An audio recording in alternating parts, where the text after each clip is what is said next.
What's up, everybody? This is K Cartoon from the Hanging with Apes podcast. And today I want to give you a video giving you my analysis of where things stand currently for the 2020 election.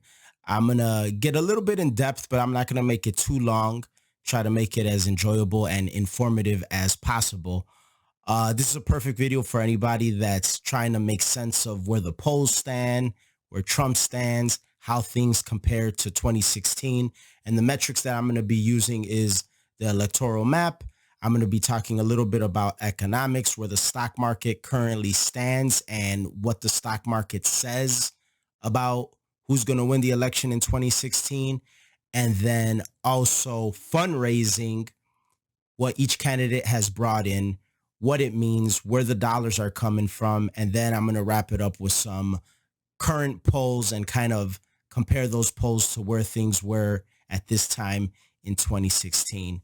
So before we get into the video, subscribe on YouTube, Hanging with Apes. Check us out on Instagram, on Twitter, and make sure you listen to our weekly Tuesday podcast. Let's get into it. So kicking it off, we're gonna switch frames here for a second. Let me get that set up and we'll go like that. Alrighty. So here we have a layout of where the things stand currently with the electoral map. And as you see, the solid blue are the states that pretty much everybody agrees are not in play for Donald Trump. So we have Washington, Oregon, California, and Illinois. These are leaning blue right now because of the polls. So you have Minnesota, you have Wisconsin, you have Michigan, Pennsylvania, and then Ohio right now is a complete toss-up. Florida, Georgia, North Carolina, Arizona. That's what is being said, but this is subject to change as the days progress. Something very interesting about this. As it currently stands right now, they have Biden winning. So just off of the way the map looks right now, Biden is winning at 278 because you only need 270 to win with electoral votes. Hence the name of this website, 270 to win. It's a pretty cool website. If you want to go and mess around with it, you can. It has historical elections, and it kind of gives you a lot of data about what was going on at that particular time in the election and lots of good info. So right now we're going to click likely red, right? And these are the states that we can't guarantee will be solid red, but we foresee them leaning red, which right now, as of some current polls, that's Wisconsin. So you see that number up there changed. That changed. And Michigan. Boom, boom. So that already took Biden out of where he would win the election. It took away his 270. Now, Ohio right now is a toss-up. Trump is scheduled to go there. He's going to talk. I don't know when he's going to talk, but it's expected that he will. Biden is not doing much campaigning, so I think that can hurt him. On top of the fact that as we get into some of the other areas of what indicates an election, it's likely that it'll go to Trump. So let's give that to Trump for now. For the sake of argument, we'll give that to Trump. But you see how things start to rapidly change here on the map. Now, I don't know where this is coming from, that Florida is a toss-up. There was a moment in time where it was leaning blue, but as the polls continue to evolve, it's not looking good for Biden. And I would really venture to say that it's going to be solid red. So I'm going to give that to Trump. So boom, that changes that. So now we got Trump at 242. We got Biden at 252. Now, a lot of this stuff is in play. I'm pretty sure Minnesota is not going to change. Nevada, I don't think it's going to change. I'll give a likely to Arizona.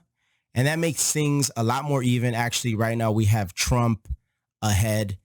And granted, this map as it currently stands is based off of where the current polls are. Now, we have something very interesting going on as we get into the economics and the money sector of the argument.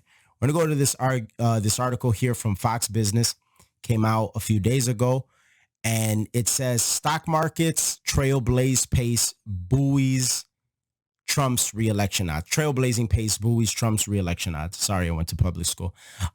Since 1984, the S&P 500 has been a perfect predictor 9 out of 9 times for picking the president, which if we go by that indication, that's Trump. If that's the marker for who's going to become president, Donald Trump will remain president.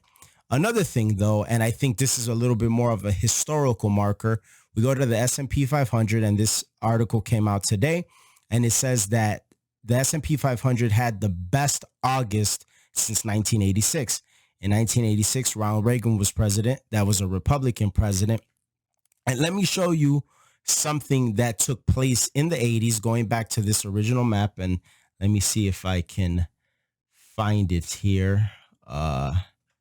Where we have the historical layout of elections, and here we go, electoral map, historical elections. So now we're going to go to a Reagan win. So this was Reagan's first term.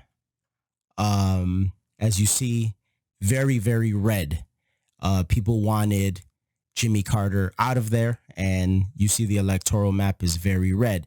But let's go into what happened on Reagan's second term after a great economy, a great jobs market, jobs for all people of all colors across the board, very similar to what Donald Trump has produced. And this is what we come out with: a red wave.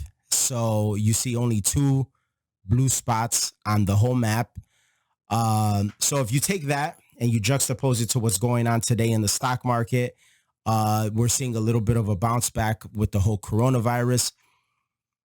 It's not looking very good for Biden. Not only that, I think that the Democrats right now are trying to sell the idea that the China virus is, or the Wu flu, or the Kung flu, or COVID-19, or the coronavirus. It has many names. They're trying to sell the notion that it's Trump's fault, and the economy that he built so good, he drove it into the ditch because of how he handled the virus. I don't think that's sticking with most people. And the reason why I don't think that it's sticking with most people is because we see people more or less putting their money where their mouth is in terms of where they stand with fundraising. So this article came out on August 21st, 2020, and it's from NPR, and it's a money tracker of how much each candidate raised. As you see, Biden, 699 million, Trump, 1.21 billion. Boom. That's a lot of money. We're going to go down. Feel free to read the article. Just sourced it, let you know where it was from. But as you see here, look at where Trump is in 2020. Look at where Trump was in 2016. Way, way, way, way, way greater amount. Hillary Clinton is actually made more money throughout the course of her campaign than Joe Biden has as of right now. Big indicator. And another thing is this. Look at the green on Trump's tracker. Solid green places, but it's across the board. That's an indicator of the amount of donors. Maybe they didn't donate a lot of money, but that's an indicator of how many people have actually donated. Look at Biden's. There's some places where you have 0 in the middle of the country, and it's a lot less green.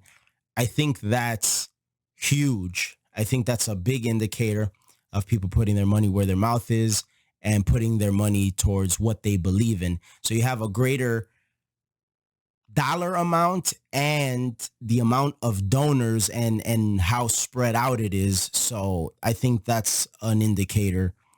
Even though you don't see the media really talking about that, but I definitely believe that to be an indicator.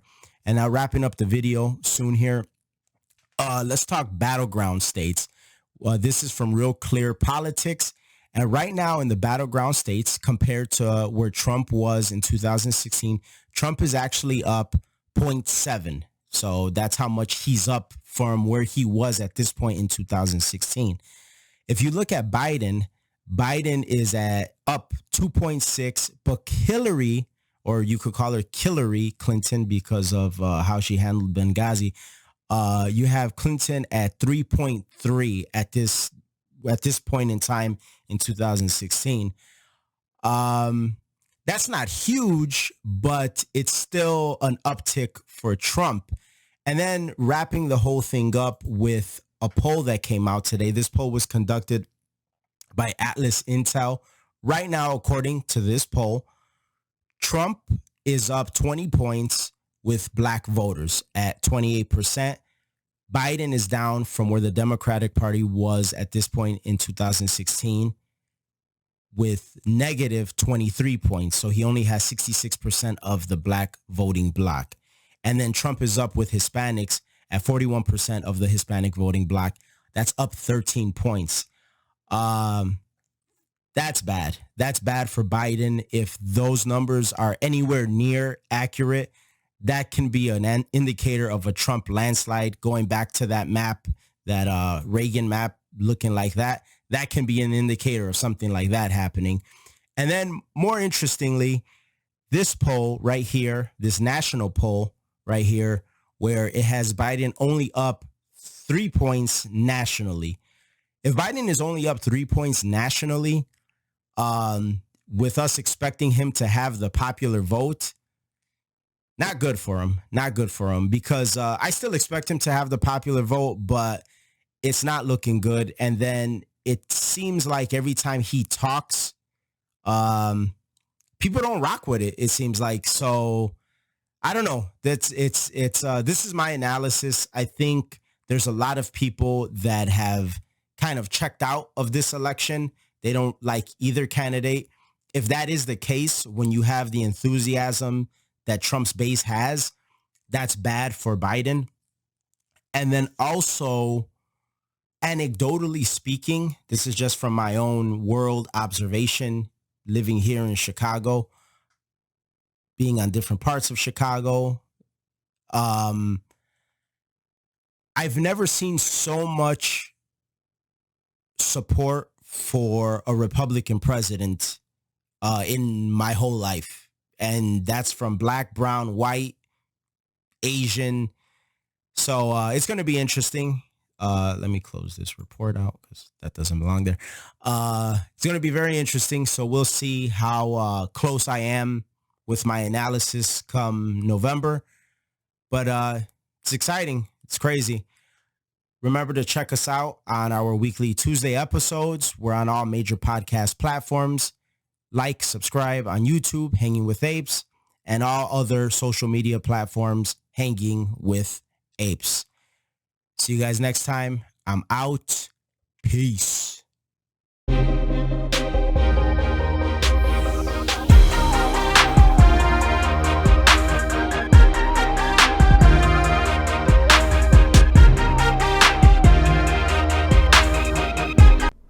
If you like this stuff, make sure you check out our weekly Tuesday episodes on all major podcast platforms: Apple, Google, SoundCloud,